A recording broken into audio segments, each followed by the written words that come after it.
خدمت بینندگان و اعضای محترم کانال.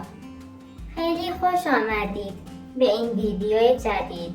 امیدوارم حال دلتون عالی باشه و مثل همیشه تا انتهای این ویدیو همراه من باشید.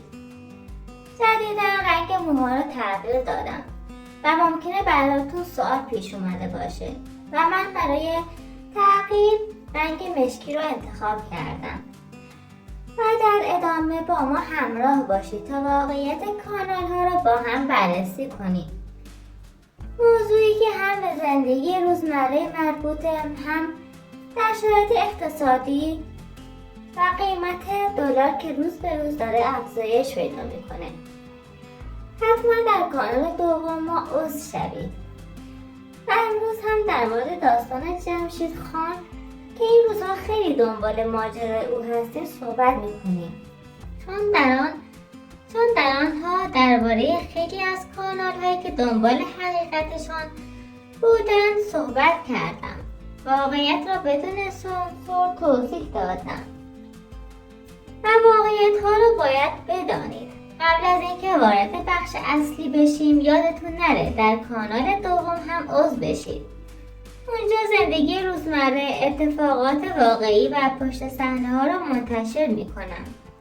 اگر روزی این کانال یعنی کانال فعلی دچار مشکل شد، فعالیتمون رو در کانال دوم ادامه میدیم و شما هیچ وقت از ماجرا عقب نمیافتید. پس همیشه ویدیوها رو تماشا کنید و به نکاتی که بررسی میکنیم توجه کنید، چون همین نکات باعث میشن که خیلی از حقایق ها روشن بشن و موضوع را بهتر درک کنید. بخش اول، ماجرای امروز جمشید خان. در این قسمت میریم سراغ جمشید. امروز قرار است جمشید یک تانکر آب خریداری کند. چیزی که شاید در ظاهر ساده به نظر برسه، اما پشت این تصمیم یک داستان اقتصادی و خانوادگی وجود دارد. قیمت تانکرهایی که جمشید قصد خریدشون را داشته بین 51 تا 100 دلار بوده. شاید این رقم برای بعضی ها زیاد نباشد، اما وقتی تبدیلش کنیم به تومان میبینیم که این مبلغ فقط برای خرید یک تانکر آب تقریبا برابر با پول 20 تا مرغ. این یعنی شرایط اقتصادی به حدی سخت شده که حتی خرید یک وسیله ساده هم فشار زیادی وارد میکند. این موضوع را وقتی بهتر درک میکنیم که میبینیم افراد فعال در یوتیوب یا کسانی که در ارز دیجیتال کار میکنند درآمدشان با دلار حساب میشه و چون دلار در ایران افزایش پیدا کرده، درآمد آنها نسبت به بقیه مردم خیلی بالاتر رفته. الان یک دلار برابر است با حدود 195,000 تومان. یعنی اگر کسی فقط 100 دلار درآمد داشته باشد تقریبا 19 میلیون تومان میگیرد. همین اختلاف باعث شده خیلی ها به سمت کارهای دلاری بروند. در ادامه ماجرا جمشید میگوید میرزا مشغول کار شده و خانه طیبه را میسازد. نکته‌ای که جمشید روی آن تاکید میکند این است که میرزا برای گرفتن پول کارگرها طیبه را اذیت نمیکند. اما همانطور که قبلا هم گفته بودم جمشید همه چیز را صاف و ساده نمیگوید و بعضی حرفها را با چاشنی، اغراق یا دروغ بیان می کند. واقعیت این است که طیبه و قدیر آنقدر پولدار هستند که پرداخت هزینه کارگرها برایشان هیچ سختی ندارد. طیبه یک خانه بزرگ در شهر لردگان دارد و خانه جدید که ساخته میشه برای آینده فرزندانش است. خانه لردگان به نام قدیر ثبت شده، اما طیبه باید زرنگی میکرد و میگفت این خانه را به نام خودش بزنند، چون واقعا نمیشود به قدیر اعتماد کرد. قدیر در ظاهر مرد خانواده است، اما در واقعیت وفادار نیست. چندین بار طیبه را اذیت کرده، حتی او را کتک زده و با رفتارهای بد زندگی برای طیبه زندگی بدی ساخته. از نظر پول که نه، ولی از نظر اخلاق و رفتار خیلی تأثیر داره روی طیبه.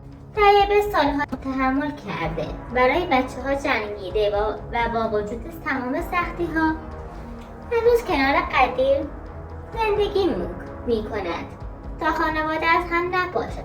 اما این موضوع باعث نمی‌شود که خطر از بین برود، چون اگر روز قدیر دوباره تصمیم اشتباهی بگیرد ممکن است بچه‌ها را از طیبه بگیرد. این ماجرا فقط یک روایت خانوادگی نیست، بلکه تصویر واقعی از زندگی خیلی از مردم است. وقتی جمشید برای خرید یک تانکر آب مجبور می شود هزینه‌ای برابر با 20 تا مرغ پرداخت کند، یعنی فشار اقتصادی به حدی رسیده که حتی نیازهای اولیه هم تبدیل به چالش شده‌اند.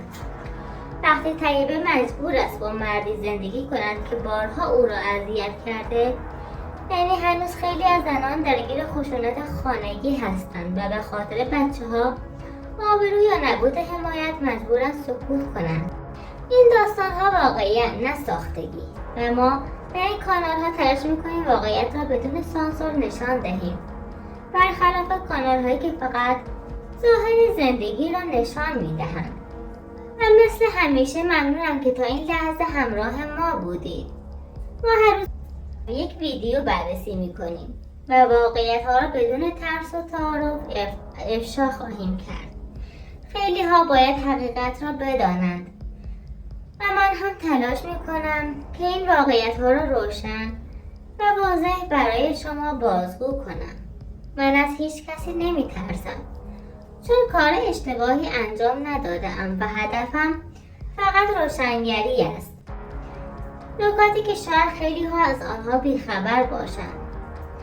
جمشید در صحبت‌هایش چند اشتباه دارد و برخی حرف‌هایش با واقعیت سازگار نیست. برای مثال موضوع ازدواج حاتم، جمشید گفته بود حاتم ازدواج نکرده، اما همانطور که قبلا هم توضیح دادم، حاتم 3 سال پیش با شکوفه ازدواج کرده بود و این موضوع کاملا روشن است. نکته بعدی حرف جمشید درباره طیبه است. او گفته بود طیبه پول ندارد، در حالی که همه می‌دانند طیبه یکی از پولدارترین زنان لردگان است. و این حرف اصلا درست نیست که بگوید او پولی ندارد.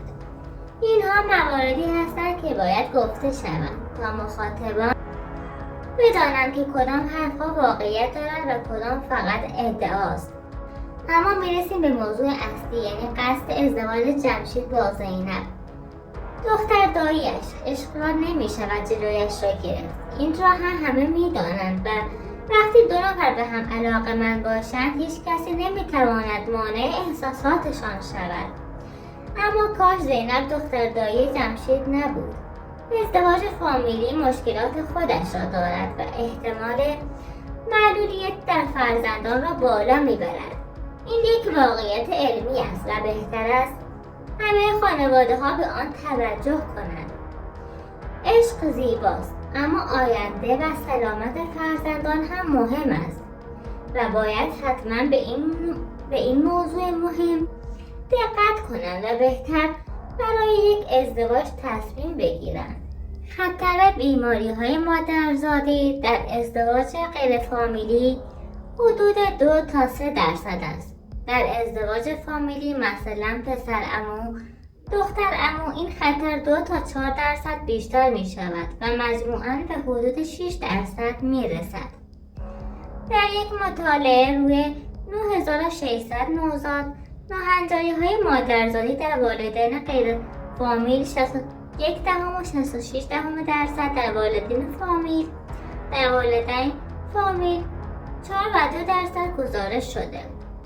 بیماری هایی که بیشتر دیده می شود کمخونی و برخی اختلالات متابولیک است. علاوه بر این تنوع ژن های سیستم ایمنی کاهش می یابد و ممکن است مقاومت بدن در برابر برخی بیماری ها کمتر شود. خطر بیماری‌های مادرزادی در ازدواج غیر فامیلی حدود 2 تا 3% است. در ازدواج فامیلی مثلا پسر عمو، دختر عمو این خطر خیلی بیشتره و همونطور هم که گفتم باید مراقب این مسئله باشید. ازدواج فامیلی یک انتخاب فرهنگی قدیمی است که مزایای اجتماعی دارد، اما ریسک‌های ژنتیکی واقعی و قابل اندازه‌گیری هم همراه آن است. بهترین کار برای زوجهای فامیل این است که مشاوره ژنتیک انجام دهند تا احتمال بیماری‌ها بررسی شود و تصمیم آگاهانه تری بگیرند.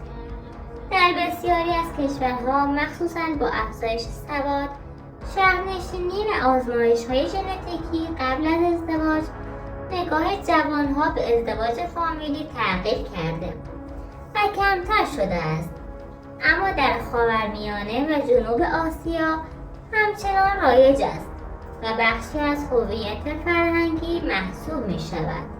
در نهایت هدف ما فقط بیان حقیقت است، نه تخریب کسی، نه طرفداری از کسی. ما فقط می خواهیم مردم با چشم باز تصمیم بگیرند و بدانم پشت پرده چه می‌گذرد. ممنونم که تا انتهای ویدیو همراه ما بودید. حمایت شما باعث میشه ما با قدرت بیشتری ادامه بدهیم و هر روز واقعیت‌های بیشتری را روشن کنیم. تا ویدیوی بعدی، خدا نگهدار.